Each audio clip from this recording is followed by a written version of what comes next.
Hello guys, welcome to the heaven of physics channel. बहुत बहुत स्वागत है आपका, दिल से स्वागत है आपका। आज के वीडियो में हम जो है वो बात करने वाले हैं एडवांटेजेस डिसएडवांटेजेस जो हमने पिछली बार नहीं लिए थे, माफ़ कीजिएगा। तो इस बार इस वीडियो में कवर कर देंगे। जो पिछली बार हमने पढ़ा हुआ था कि न्यूक्लियर पावर प्लांट, ठीक है, हाइड्रो पावर प्लांट और थर्मल पावर प्लांट, कन्वेंशनल वाले पार्ट में बोल रहा हूँ। नॉन कन्वेंशनल वाले में पिछली बार हमने पढ़ा हुआ था सोलर और एनर्जी फ्रॉम दी सी, ठीक है। पिछले वाले पार्ट में जो लास्ट वीडियो था उसमें हमने क्या किया था, पार्ट 2 में हमने किया हुआ था नॉन कन्वेंशनल वाला। उसके अंदर हमने किया हुआ दो बेसिकली 4 प्लान कवर किए थे, ठीक है। उसके अंदर था कि सोलर पावर प्लांट और एनर्जी फ्रॉम दी सी। तो इस बार उसके एडवांटेजेस भी देखेंगे, ठीक है। एनर्जी फ्रॉम दी सी के अंदर 3 प्लांट थे, वेव, टाइडल और ओशन थर्मल। वो तीनों हमने देखे हुए थे एनिमेशन के साथ, मस्त अच्छी तरीके से समझाया था आपको। अगर फिर भी आपको कोई डाउट है तो आप मेंशन कर दीजिए। और इस वीडियो में हम बात करने वाले उसके उस चारों प्लांट के एडवांटेजेस भी देखेंगे। और आगे जो हमारे टॉपिक रह गए थे विंड एनर्जी, जियोथर्मल एनर्जी, वो आगे हम पढ़ेंगे भी और उसके भी डिसएडवांटेज एडवांटेजेस करेंगे। तो चलिए शुरू करते हैं एडवांटेजेस के साथ, सोलर एनर्जी के एडवांटेजेस के साथ, ठीक है। तो सोलर एनर्जी के प्रोस क्या है, ठीक है। प्रोस क्या है, एप्लीकेशन बहुत ही डाइवर्स है, ठीक है, बहुत ही डाइवर्स एप्लीकेशन है। आप सोलार से इलेक्ट्रिसिटी तो जनरेट कर ही सकते हो, वो तो पावर प्लांट बोल रहे हैं तो इलेक्ट्रिसिटी जनरेट करके देगा। लेकिन उसके साथ हम कुकिंग भी कर सकते हैं, सोलार एयर हीटिंग भी होता है। आपको शायद पता नहीं होगा, आपके सिलेबस में ही नहीं, आगे जैसे जैसे बड़े होगे आपको आता जाएगा पढ़ाई में। Solar air heating, solar water heating, सब चीज़ें जो है इस तरीके से सब डाइवर्स एप्लीकेशन जो है वो हम यूज़ कर सकते हैं। सोलर कुकिंग भी होता है, सोलर कुकर, ठीक है, वो भी हमको बताया और हमने पढ़ा हुआ है सोलर कुकर के बारे में, ठीक है। दूसरा, रिन्यूएबल है भाई साहब। रिन्यूएबल तो होगा ही, हमने पहले ही बात की थी कि सन जो है वो कभी हम अनलिमिटेड सोर्स मान रहे, ठीक है। स्टार्स की डेथ होती है, वो अभी आपको पढ़ने में आएगा, स्टार्स की भी डेथ होती है, लेकिन ठीक है बहुत साल हो जाते हैं तब भी होती है। ऐसा नहीं है कि चुटकी बजाते डेथ हो गई, ठीक है। हमारे जितनी 60 साल की 70 साल की इतनी उम्र नहीं होती है उनकी, उनकी 60-70 साल नहीं होती, लेकिन 60-70 अरबों साल होती है। ठीक है, हम ऐसा बोल सकते हैं। तो रिन्यूएबल तो है ही। दूसरा, इलेक्ट्रिसिटी बिल को भी घटा देता है, सीधी सी बात है भाई साहब, इलेक्ट्रिसिटी को बिल को घटा देगा। क्योंकि अब तक क्या हम पीजीवीसीएल वाले और ये सब जो हमारे पास जो बिल आते थे, ठीक है, पश्चिम बीज कंपनी जो भी हम, रिलायंस की जो भी हम यूज करते हैं, उसके बिल आते होंगे। लेकिन जैसे हम सोलर पावर प्लांट लगाते तो गवर्नमेंट सामने से सब्सिडियां देती है। हमको पता है कि सोलर पावर प्लांट अगर आपके घर में लगा हुआ है तो आपको पता होगा, यहाँ तो आप कभी लगवाएंगे तो आपको पता चलेगा कि गवर्नमेंट सब्सिडीज देती है सामने से कि आप सोलर पावर प्लांट लगाओ। मीन्स पावर प्लांट नहीं, लेकिन सोलर पैनल लगाओ, सॉरी, सोलर पैनल लगाओ। उसकी वजह से हम जो है कुकिंग और ये सब कर पाते हैं, और इलेक्ट्रिसिटी जो है हम घर पे उसके द्वारा भी जनरेट कर सकते हैं, ठीक है, सोलर इलेक्ट्रिसिटी। तो लगवा के जाते हैं प्लांट लगाने वाले, लेकिन वो लगवा के तो जाएंगे लेकिन इनिशियल कॉस्ट हाई पड़ेगा आपको, ठीक है, इनिशियल कॉस्ट बहुत ही हाई है। लेकिन उसका एक दूसरा सामने एडवांटेज है कि मेंटेनेंस कॉस्ट कम है। एक बार आपको इन्वेस्ट करना पड़ेगा, ठीक है, एक बार आपको इन्वेस्ट तो करना ही पड़ेगा। फिर आपको जो मेंटेनेंस कॉस्ट है वो उसमें नहीं है, नेग्लेजिबल है, ठीक है। अब कौन एक दूसरा बड़ा बड़ा कौन है, वेदर डिपेंडेंट है। मान लीजिए अगर मॉनसून का सीजन है, सूरज कहाँ से आएगा, बादल उसको ढक देगा। कहाँ से लाओगे आप इलेक्ट्रिसिटी, बैटरी के अंदर भी स्टोर कहाँ से करोगे जब वो निकलेगा ही नहीं उस 2-3 महीने तक, ठीक है। और हमारे भारत के ज्यादातर इलाके बरसात वाले हैं, ठीक है, बरसात होती है, मानसून होती है।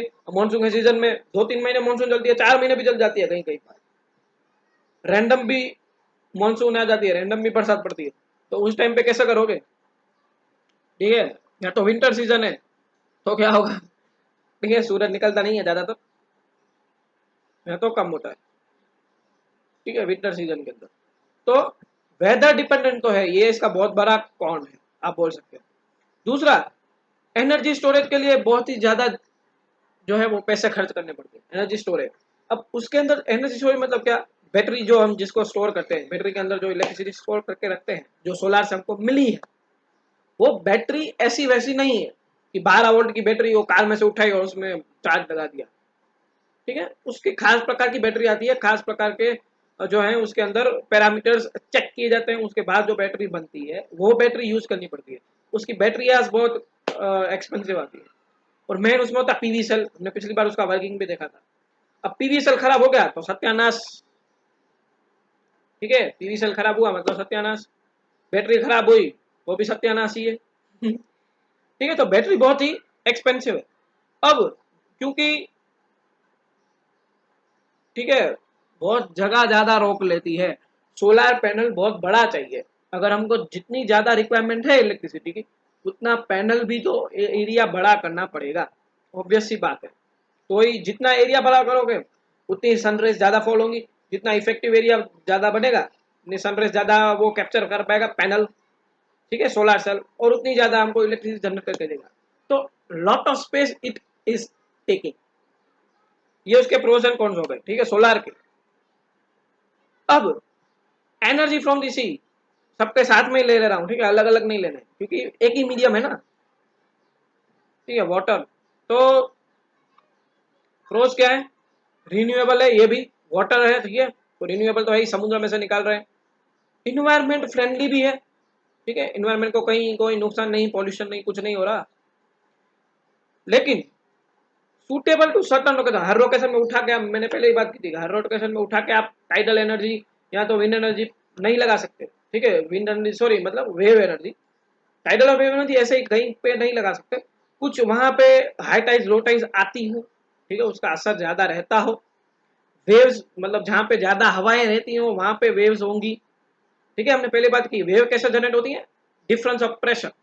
डिफरेंस ऑफ प्रेशर कहाँ से बनेगा, एयर से, एयर प्रेशर जितना होगा। तो उस वजह से जो जो सर्टन लोकेशन है वहीं पे ही, ठीक है, उस सुटेबल प्रेशर पे ही काम करती है। तो ये इसका बहुत बड़ा है। अब दूसरा क्या है, मरीन सिस्टम इकोसिस्टम पे इफेक्ट करता है। ठीक है, जैसे कि ओटीसी प्लांट है, उतना पंप नीचे डाल रहे हैं हम। ठीक है, जहाँ पे 5 डिग्री सेल्सियस हमको टेम्परेचर मिले उतना नीचे पंप डाल रहे हैं। तो उतना नीचे, जितना नीचे पंप डालेंगे तो वो मरीन लाइफ जो बीच में डिस्टर्ब हो सकती है, ज्यादा नहीं हो सकती लेकिन हो सकती है। और दूसरे आगे जो टाइडल, वो तो बीच समुद्र में डाल दिया। ठीक है, सॉरी, टाइडल, ठीक है ना, टाइडल जो तो वो किनारे पे, वेव एनर्जी बीच समुद्र में डाल दिया। ठीक है, तो मरीन लाइफ को जो है वो अफेक्ट कर लेता है।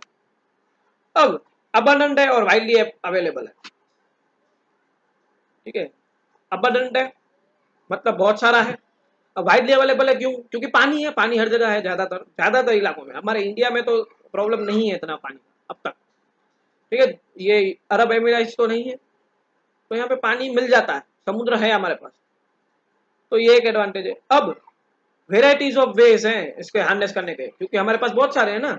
ठीक है, एनर्जी ऑफ फ्रॉम द सी लेने के, एक तो हम टाइडल से कर सकते हैं, वेव से कर सकते हैं, ओशन थर्मल एनर्जी से भी कर सकते हैं। ठीक है, वेव के अंदर भी बहुत सारे अलग अलग मीडियम है, ठीक है, यूज करने के लिए। ज्यादातर हम जो है, अभी हमने पिछली बार जो देखा था वो टरबाइन वाला देखा था कि टरबाइन कैसे घूमता है, लेकिन उससे कहते हैं फ्लोटिंग डिवाइसेस भी यूज होते हैं, कि वो ऐसे वेव के साथ ऊपर नीचे होते हैं, उस वजह से मैकेनिकल एनर्जी जनरेट होती है, और वो मैकेनिकल एनर्जी रोटेशनल एनर्जी में कन्वर्ट करता है जनरेटर, और जनरेटर वापस इलेक्ट्रिसिटी में कन्वर्ट करके देगा। सॉरी टरबाइन, सॉरी जनरेटर ही कन्वर्ट करके देगा। अब तो इस तरीके से वेराइटीज ऑफ वेज है हार्नेस करने के लिए एनर्जी को। पर बहुत बड़ी चीज है यहाँ पे, परफॉर्मेंस वीक है।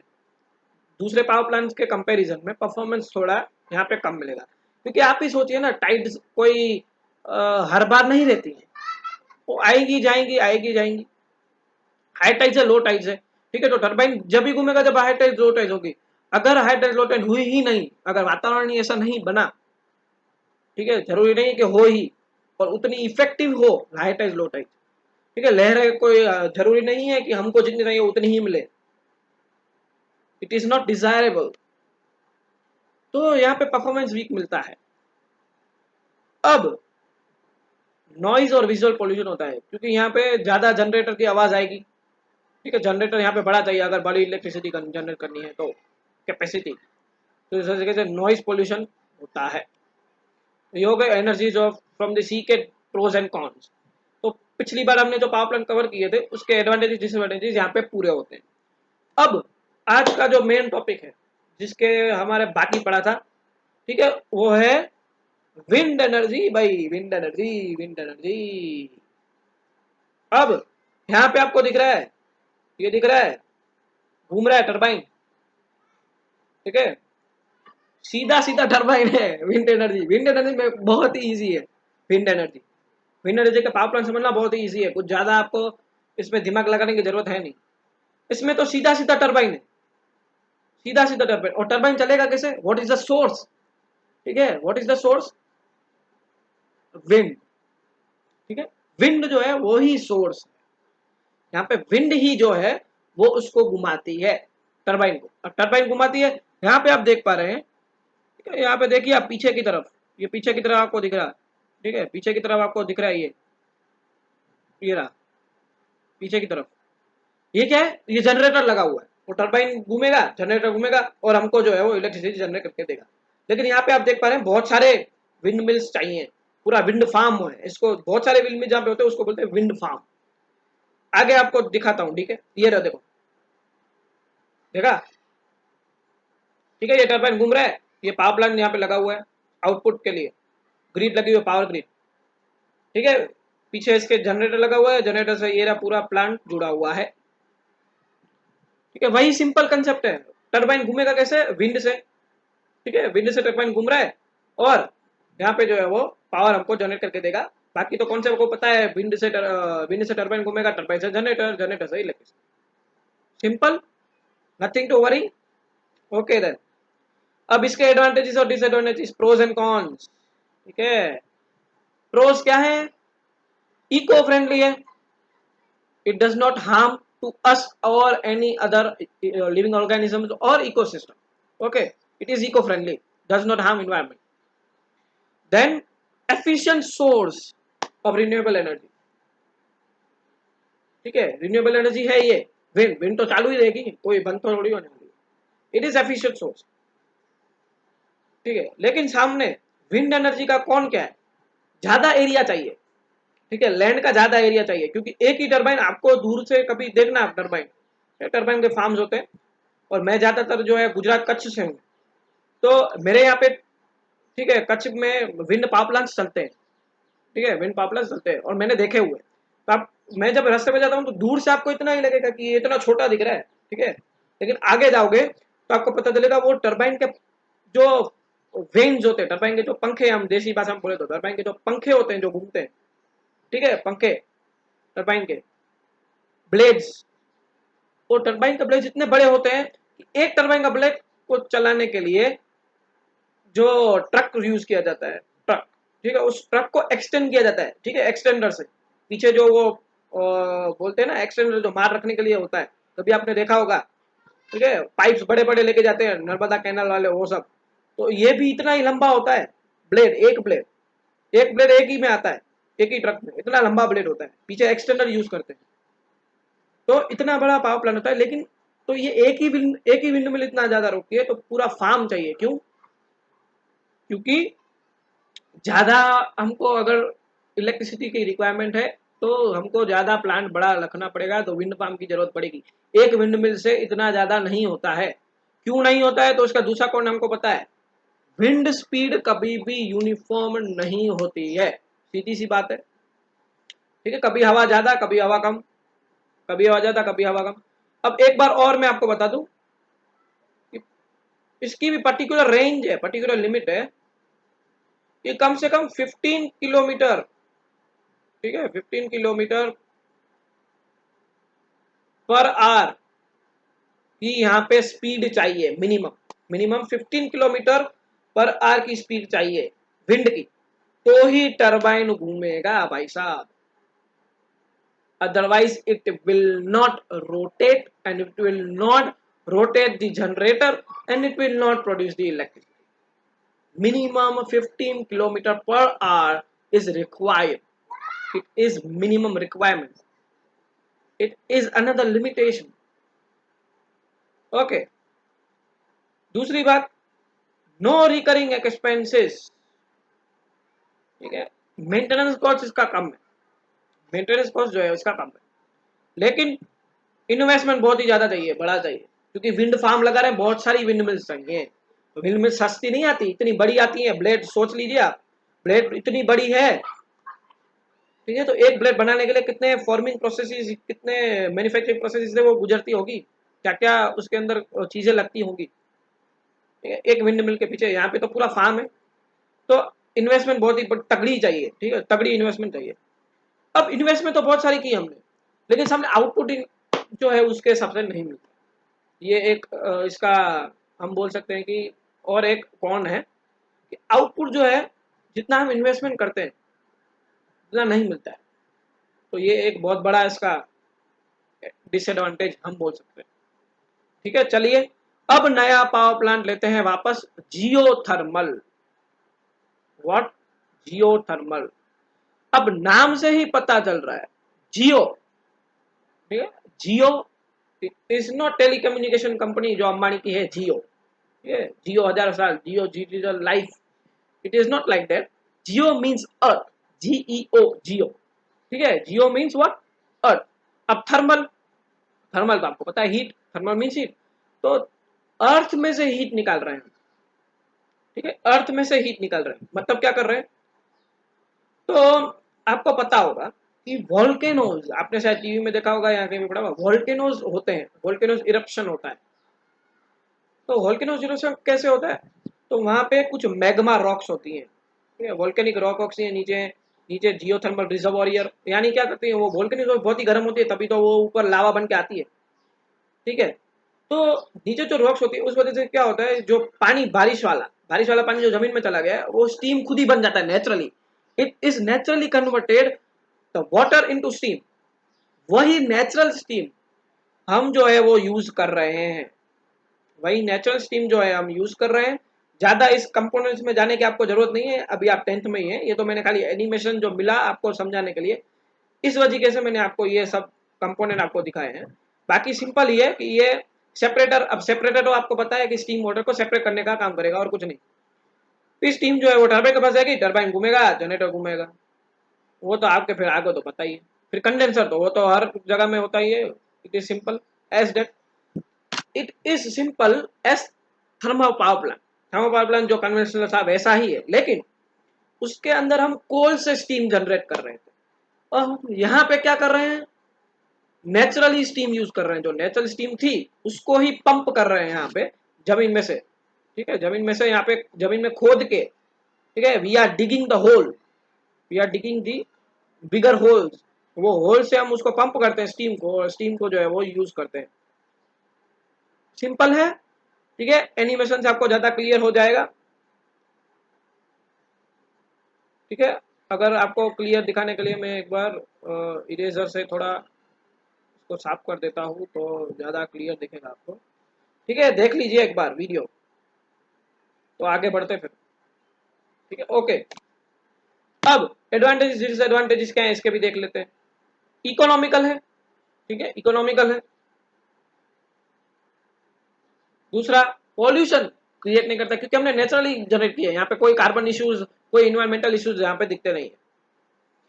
दूसरा, हर जगह पे नहीं है, मैग्मा रॉक्स, यहाँ तो वोल्केनिक इरप्शंस, यहाँ तो हर जगह पे ऐसी रॉक्स नहीं होती है कि जिस वजह से स्टीम बन जाए, वो पर्टिकुलर लोकेशन, पर्टिकुलर साइट्स पे ही बनती है, ठीक है, पर्टिकुलर साइट्स है हमारे इंडिया में भी, वहीं पे ये सब चीजें बनती है, हर जगह पे नहीं।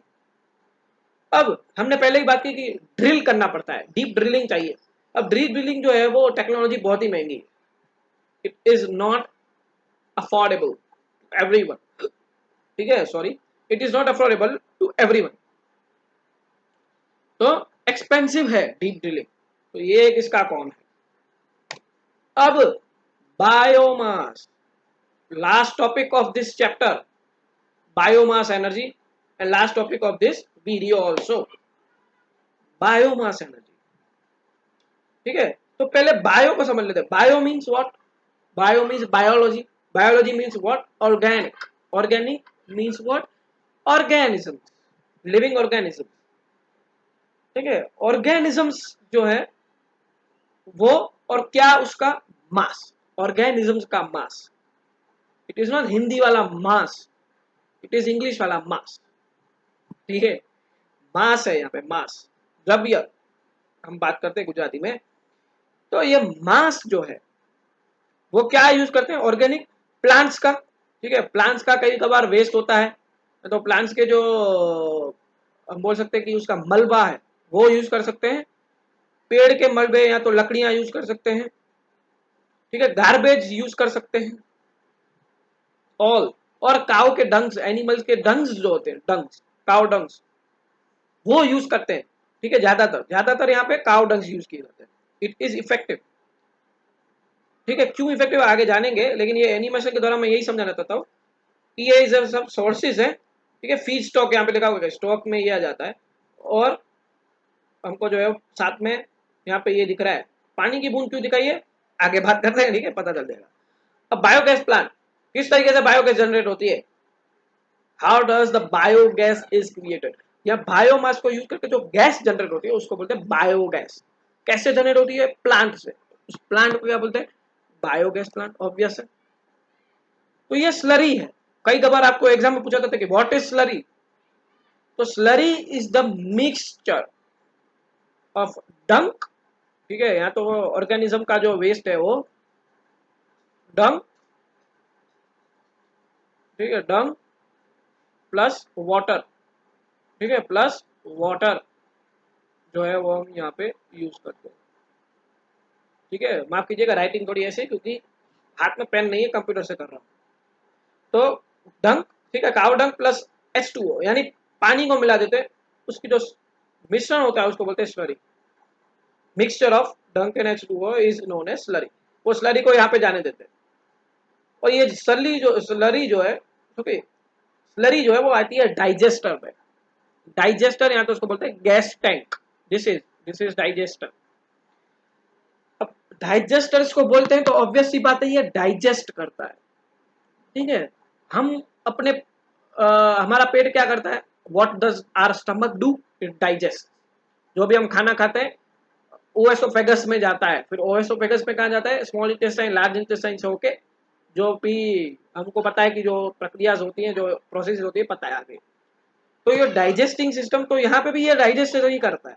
लेकिन हम कौन सा डाइजेशन कर रहे हैं, ऑक्सीजन साथ में जाता है, तो उसको क्या बोलते हैं, एरोबिक रेस्पायरेशन या तो एरोबिक डाइजेशन। लेकिन यहाँ पे क्या हो रहा है, एनएरोबिक है, क्योंकि यहाँ पे ऑक्सीजन नहीं है अंदर। तो ये क्या करेगा, जब ऑक्सीजन नहीं होती है तो क्या आ जाता है, कार्बन।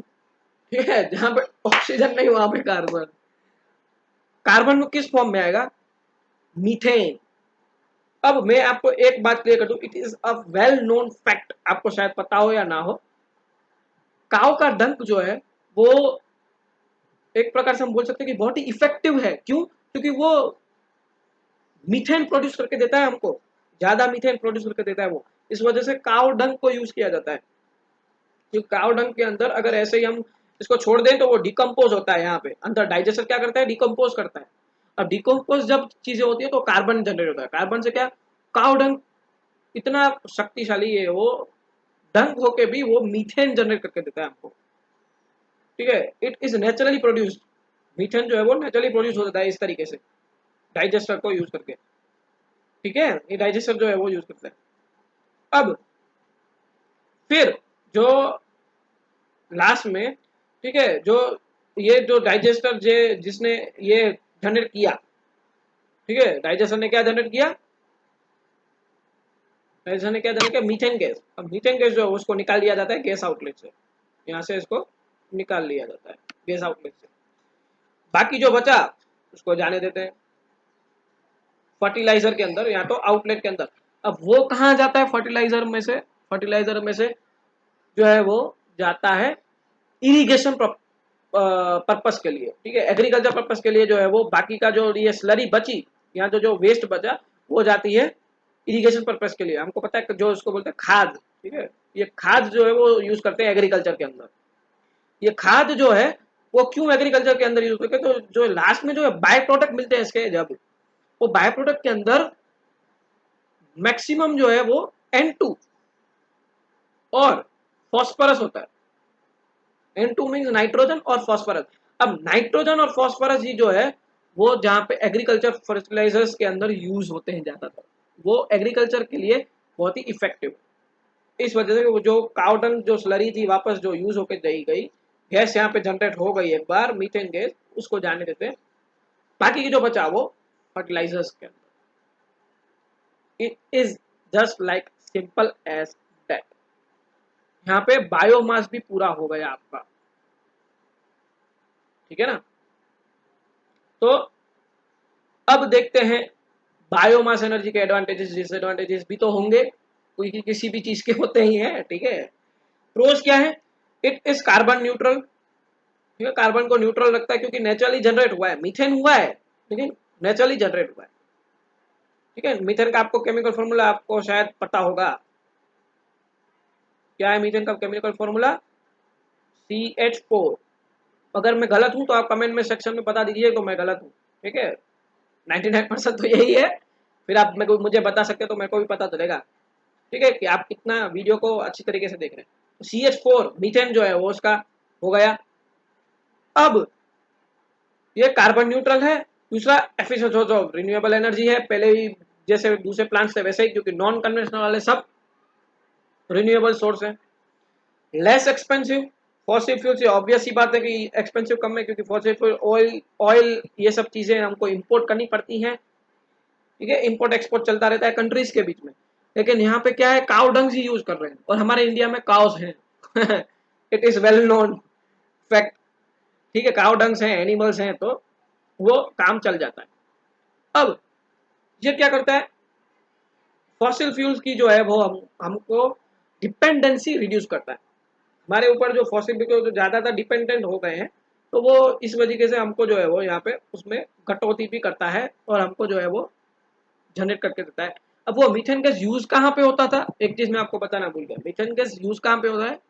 कुकिंग के लिए, ठीक है, कुकिंग पर्पसेज और ये हाउस होल्ड पर्पसेज के लिए ये गैस यूज होती है, ठीक है। तो फॉसिल फ्यूल्स जो है जैसे कि ऑयल या तो LPG, उसके मुकाबले जो है वो हमको पॉल्यूशन और ये सब क्रिएट नहीं करके देगा, इट इज नेचुरली जनरेटेड। लेकिन उसका कौन भी है बहुत बड़ा, फॉसिल फ्यूल की जो डिपेंडेंसी वो तो कम करता है, लेकिन फॉसिल फ्यूल के जितना एफिशिएंट तो नहीं है, it is obvious but obvious, ठीक है। अब एंटायरली क्लीन भी नहीं है, it is not perfectly clean also. Deforestation जो है वो क्रिएट कर देता है एक प्रकार से, ठीक है, इट क्रिएट्स द डिफॉरेस्टेशन। क्यों? क्योंकि यहाँ पे प्लांट्स और ये सब जो है वो यूज किए जाते हैं बायोमास के अंदर। अब बायोमास प्लांट जो है वो बड़ा होता है, डाइजेस्टर बहुत बड़े होते हैं, according to the requirement digester की कैपेसिटी बढ़ानी पड़ती है, और कुछ कितना उसमें कुछ ऐसी लिमिटेशंस हैं कि बहुत ज्यादा हम जब बायोमास लगाते हैं, कितने किलोग्राम्स बायोमास, कितने टन्स चाहिए बायोमास, तब जो है वो जाके कुछ मेगावाट्स जो है, कुछ किलोवाट्स जो है वो पावर जनरेट करके देता है, ठीक है, मीथेन गैस जनरेट करके देता है, या तो पावर के स्वरूप में मैं बोल रहा हूँ किलोवाट्स, उस दर्जे में जनरेट देता है। तो जितना बड़ा डाइजेस्टर, जितनी आपकी रिक्वायरमेंट, तो स्पेस ज्यादा चाहिए, ठीक है ना। अब लास्ट के एक बार हम देख लेते हैं कि एनर्जी कंजप्शन इंडिया के अंदर कैसे किस तरीके से है, ठीक है, इंस्टॉल पावर कैपेसिटी कितनी है। अब ये जो ग्राफ आपको दिख रहा है, पाई चार्ट आपको दिख रहा है, ठीक है, इसके अंदर कोल जो है अब तक भी हमारे इंडिया में, ठीक है, वेरी कर सकता है, माफ कीजिएगा, ठीक है, लेटेस्ट तो शायद होगा कि नहीं होगा, तो लेकिन है, इतना भी पुराना नहीं है। तो कोल के अंदर ही ज्यादातर हमारे अभी तक चल रहे हैं, मतलब थर्मल पावर प्लांट हमने बात की थी, 53.9% अभी तक हमारे कोल पे ही चल रहे हैं। लेकिन अच्छी बात यह है कि हम धीरे धीरे हम बढ़ रहे हैं आगे, और रिन्यूएबल एनर्जी जो है वो हम यूज कर रहे हैं, 35.4% हम पहुंच गए हैं। बाकी डीजल चल रहा है, बाकी लिग्नाइट, ठीक है, लिग्नाइट चल रहा है, न्यूक्लियर भी चल रहा है, ज्यादा नहीं है लेकिन न्यूक्लियर भी चल रहा है, और बाकी गैसेस, ठीक है। तो लार्ज यहाँ पे क्या है, हाइड्रो,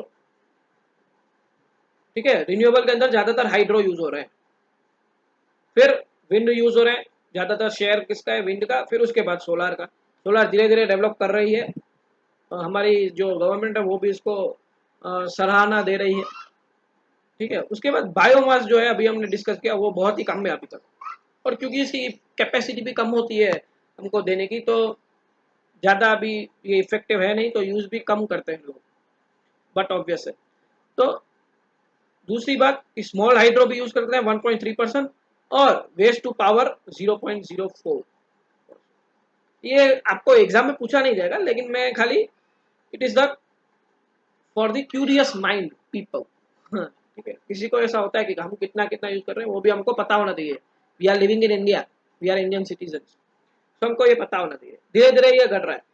अब एक बात और यहाँ पे जो है वो क्लियर कर दे कि ज्यादातर क्वेश्चंस होते हैं लोगों के मन में या तो स्टूडेंट्स के मन में कि नॉन कन्वेंशनल सोर्सेज ज्यादातर रिन्यूएबल ही क्यों है।